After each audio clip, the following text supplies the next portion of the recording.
Hello wonderful people, welcome back to another episode of In The Studio UK's podcast with myself, Chloe. And me, Adam. We are joined by artist Axis Neptune and I'm very honoured to have the first play of a song from his new album coming out at the end of February.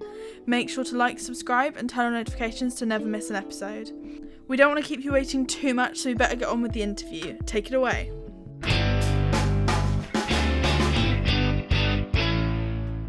Welcome to the In The Studio UK podcast. This week I'm joined by the fantastic Axis Neptune. How are you doing today? I'm fantastic, thank you. How are you? Yeah, I'm not bad. So Good. You've got quite a distinctive and unique sound, and I think it's probably best if I let you describe it, to be honest. So best as you can, how would you really describe your sound as an artist? Honestly, I think I make pop music, to be honest. Yeah. I think that's probably, if I had to put it, within any genre, I would say it's kind of alternative pop music. And I don't know if that surprises some people when I just openly say that I make pop music. I don't know, but It's very bold. That is basically what it is. It's kind of like indie alternative pop. Some of the songs on the album are a bit more, some of them get a bit heavy sometimes, but not really. So yeah, I would say that it's pop music. I use a hell of a lot of falsetto vocals because I just was in love with how that sounded while I was recording this. Yeah, I don't know. I guess that's it. Pop. Yeah, well, as you say, not many people want to come out and say, you know what, yeah, I do pop music, but own it, man. Yeah. So from what we know about you, you didn't start out doing the kind of music you're doing now. You start playing out with indie bands and things like that. How have you kind of shifted from doing kind of, let's say, more rock and indie bands through to where you are now? And how did that come about? I think I was just playing in indie bands because, everyone was playing in indie bands back in the mid to late 2000s. I remember when I was 15, 16, 17, when the first Arctic Monkeys albums came out and Jamie P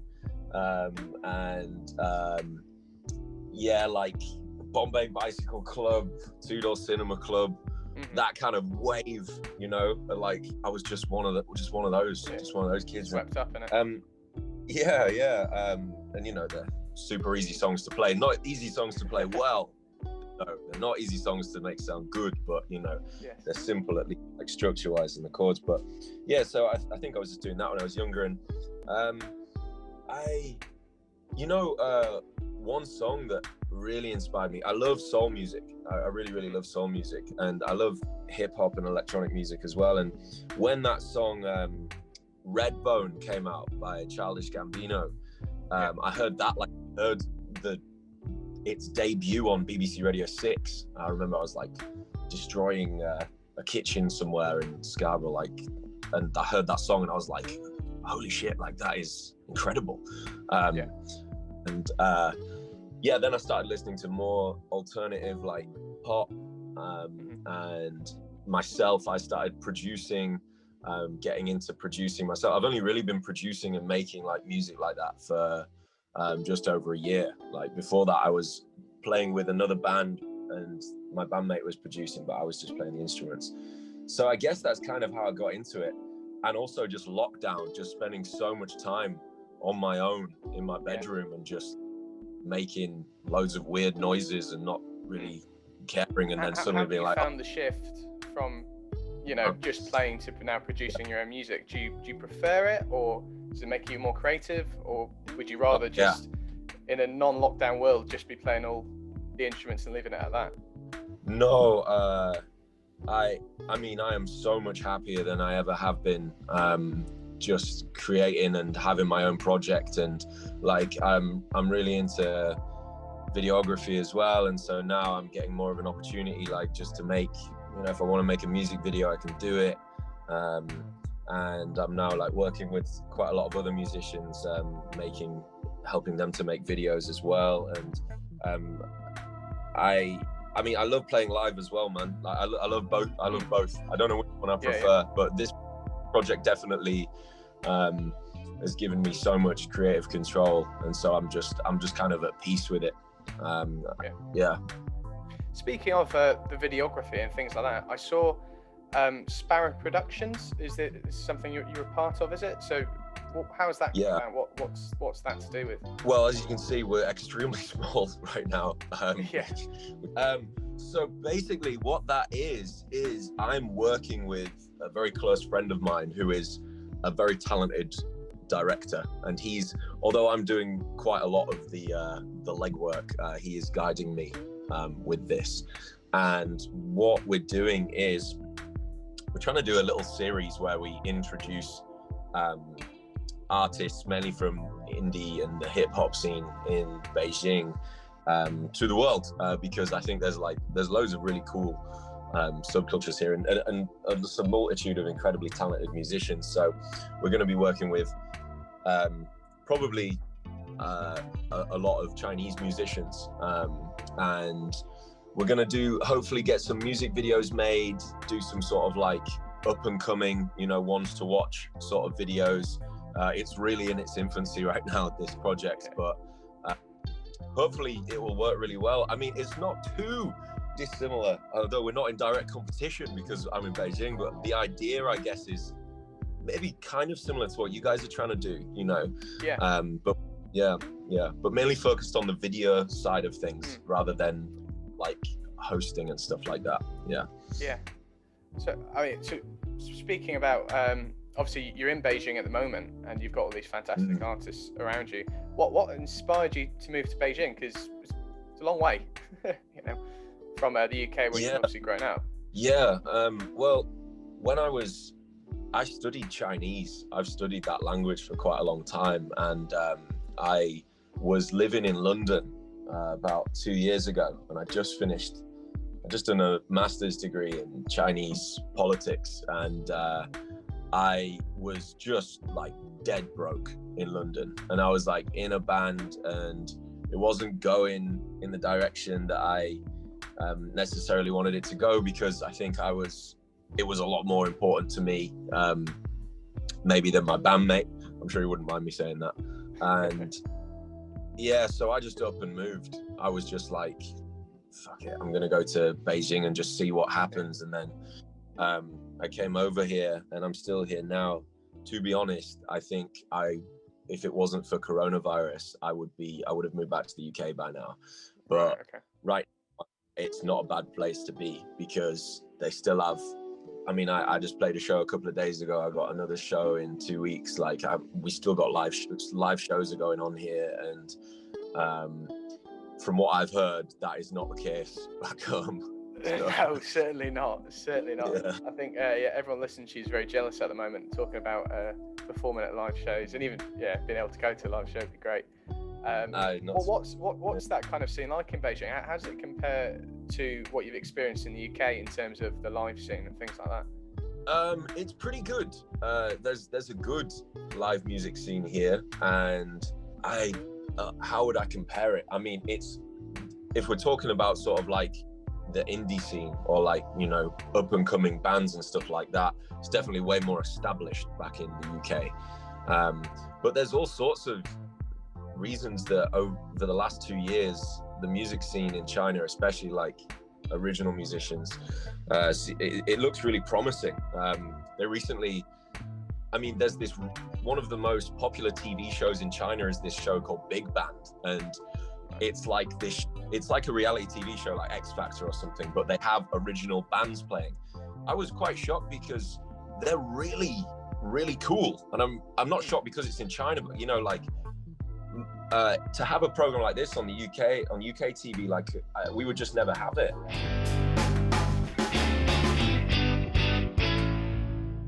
Me again, just taking a quick break from the interview to introduce Axis's new song, Beating Up the Bullies, from his debut album Reasons, which is out on the 26th of February. Until then, here we have Beating Up the Bullies exclusively on the In The Studio UK podcast.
I'm just desperate to come back and just play some shows in my home country, man. Like, I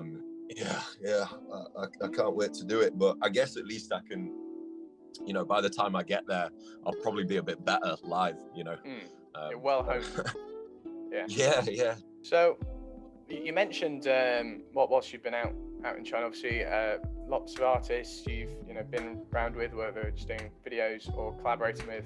I was just wondering if you had any particular ones you'd really enjoyed working with recently, and why were they so special to work with particularly? You mean like directors or anybody creatively? Just anybody in that scene. Oh, right. You know, who've you really enjoyed interacting with? You know what? I have to give praise to my good friend now. His name is Vince Joe, and he's actually the guy that is kind of guiding me. I wouldn't even say working with me, because he's just usually rolling his eyes at my terrible editing skills, but he's the one that kind of guiding me with my current other project, making videos and stuff. And he helped me to create the video for Cherry Red, which was my first single, and I was really happy with that. And I just kind of realized through working with him and working through other people that, you know, if you want to take something really seriously, or if you want to be serious about your music as an artist, like, you have to understand what you can do and what you need other people to help you do. And you know, it's good to learn to do things yourself, but you know, for example, you know, if you want to get your shit mastered properly, you know, unless you really are a sound engineer, speak to someone, find someone that you can work with that you trust, and do that properly, so that your music can be played on the radio and you can be confident that, you know, it's going to sound like it should. And it's the same with like videography and stuff. I realized, like, I can make videos myself, but I've met so many talented people just by saying, okay, I trust you.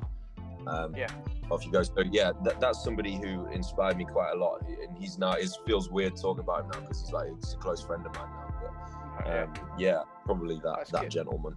Well, so obviously you've grown and honed a lot of skills whilst you've been out there, and I having listened to your album, thank you for giving me a preview of that, by the way. Very well. It definitely comes across as, you know, very crisp, very fresh. What kind of inspirations did you have whilst writing it? I mean, obviously we've been in lockdown this year. Was that part of it, or was it other things in your life going on? What were the main inspirations behind the music in it? I mean, musically, I got too many, but I guess the too many inspirations. I could give you an answer in a minute, but I think in terms of the theme, this is the first project that I've ever released, really, like, on my own. It definitely is. It's the first thing I've ever released as a solo artist, and so there's a lot of songs about my hometown. I come from Schuil-Brewer, as I told you before, in northeast Europe. And I think it was only this year.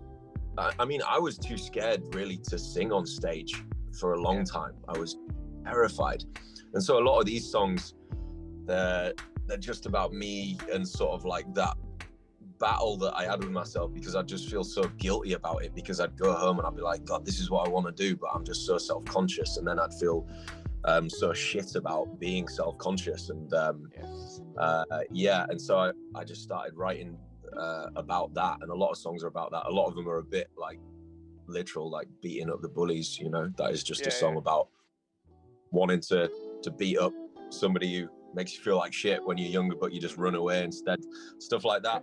But musically, I guess, I mean, my instrument primarily is the guitar, and I still wrote most of these songs starting on the guitar, but I tried to write a lot of them starting on the bass. I was really into like making the bass kind of like a lead instrument. So some of the tracks you'll hear, like I think on like Come Downs, you can hear that I'm using a pick to like hit the bass string, so it's like it sounds real percussive and heavy, and it kind of takes over the role of the rhythm and the lead at the same time. And I tried to mix it up with things like that to change my song style. But man, I don't know, like it was so intense doing it through lockdown that it's still difficult for me to like articulate really exactly how I did it, because I've literally just finished it. So Yeah. Are you feeling quite nervous about it coming out then, or are you just kind of happy it's done and really excited to push it out to the world, or a bit of both? I mean, I've heard these songs so many times now. You know, I must have listened to one of them about 1,000 times. Too many times now, because I'll just listen to them now, and I feel like I'll have to redo the whole thing again. But I guess I'm excited. Yeah, I'm excited. I think I'll be more excited once it's actually out. Right now, I just want to get it out, and I really want to play live. I've really enjoyed. I've just done a couple of small shows, like to kind of get warmed up in the last few weeks, but we've got some bigger shows lined up over the next month, and I'm really excited about that. Yeah, fantastic. Sure. So, have you got a release date for the album? Do you know when it's going to be coming out? Should I tell you that now? I think it's going to be out in like 3 weeks. 3 weeks from now. Okay, so that will be around kind of late February then. Okay, we've got it worked out. Yes. Yes, that's it. I'll put it on my calendar as well. Yeah, so late February. Yeah, okay. Yeah. I think that's what it'll be. I'm literally looking at the track list right now, wondering if I want to change it around, and then I'm gonna like set the date and release it. Yeah. Fantastic. Have you got a name for the album yet? Yes, I have. The name is one of the names of the songs in the album, which you are one of the very few people to have seen. Okay. So, should I tell you the name of the album? The album is called Reasons. Reasons, fantastic. Okay, so to anybody listening, look him up, Axis Neptune. Go listen to his album, and of course, let him know what you think on social media. So just to finish things off, obviously you've said you really like to come back to the UK and play some live gigs, and obviously speaking for the UK, we're very happy and looking forward to having you. If ever anybody does go to see you live and they'd like to buy you a drink after your set, what is your drink of choice for them to buy you? Probably a Negroni right now. Right. Yeah. You like Negronis? Yeah, they're not bad. Not bad. Not my go-to, but yeah, they're not bad. It's not really my go-to either. They're too expensive. But I mean, if someone's going to pay for it, then we can get one of those. When someone else is fitting the bill, yeah, fair enough. Well, thank you very much. This has been Axis Neptune. Thank you for joining us today. Thank you for listening, everyone. Make sure to support us and follow Axis and his new album, which is out on the 26th of February. All links are in the caption below. See you next weekend for another podcast with Juliette Louise.